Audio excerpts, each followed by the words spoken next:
សួស្តីបងប្អូនទាំងអស់គ្នាខ្ញុំសូមធ្វើការអាប់ដេតបន្តិចបន្តួចទាក់ទិនទៅនឹងទីផ្សារសហរដ្ឋអាមេរិកណាដែលសម្រាប់ឲ្យបងប្អូនទាំងអស់គ្នាយកទៅពិចារណាដើម្បីធ្វើការត្រៀមចូល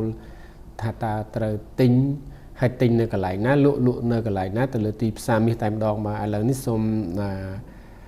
និយាយត្រួសបន្តិចណាអំពីប្រាក់ដុល្លារអាមេរិកហ្នឹងឃើញថាមានការធ្លាក់ចុះបន្ថែមទៀតហើយបងប្អូនទាំងអស់គ្នាបាទអញ្ចឹងក៏ដោយសារអ្វីគឺ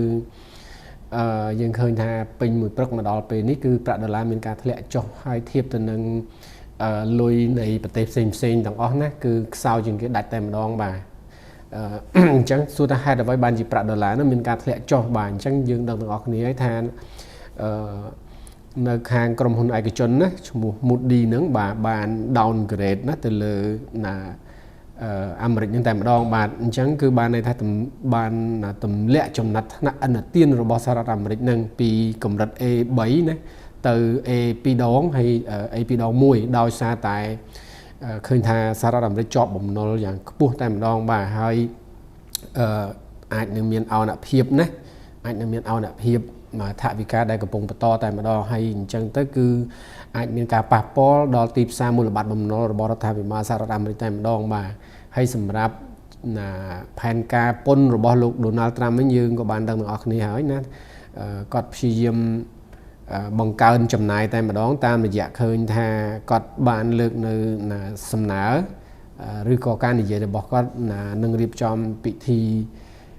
នៅក្នុងខួបbirthday របស់គាត់តែម្ដងណាហើយអញ្ចឹងការស្នើរបស់គាត់ហ្នឹងគឺមានការបង្ហាញតបយោធាអីផ្សេងអញ្ចឹងទៅបាទអញ្ចឹងសរុបជារួមទៅគេមើលឃើញថានឹងមានការចាយវាយច្រើនទៅក្នុងព្រឹត្តិការណ៍នោះតែម្ដងណាបាទអញ្ចឹងនេះគឺជាការស្នើសុំបន្ថែមវិក័យប័ត្រថ្មីតែម្ដងណាដោយលោក Donald Trump អញ្ចឹងទៅគឺថាអាចនឹងបង្កើននៅបំណុលរបស់អាមេរិកនឹងប្រហែលជា4ទៅ5,000 លានដុល្លារបន្ថែមទៀតបាទហ្នឹងណាបាទអញ្ចឹងនេះគឺជាព្រឹត្តិការណ៍មួយណាបន្ថែមទៅលើការភ័យខ្លាចនៃការគ្រប់គ្រងហិរញ្ញវត្ថុនៅសហរដ្ឋអាមេរិកនេះអាចថាមានការប៉ះពាល់មិនសូវល្អហើយក៏ដូចជាដាក់សម្ពាធបន្ថែមទៀតទៅប្រាក់ដុល្លារសហរដ្ឋអាមេរិកហ្នឹងគឺមានការធ្លាក់ចុះខ្សោយបាទចំពោះ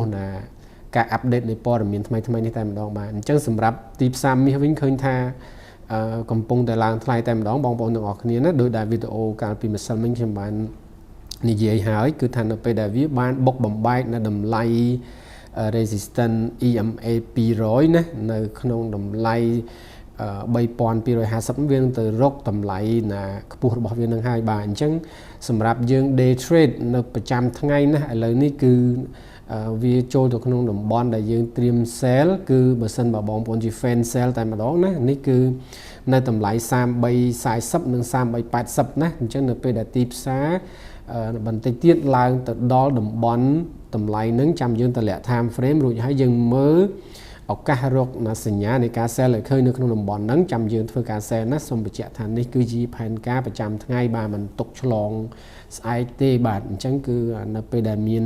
ឱកាសចូលគឺយើងចូលណាហើយយកផលចំណេញចេញវិញនៅក្នុងតំបន់ហ្នឹងផងដែរណាប្រហែលជាចាប់ពី$10 $20 $30អីគឺយើងអាចធ្វើការចេញពីផ្សារសិនហើយហ្នឹងណាបាទបងប្អូនទាំងអស់គ្នា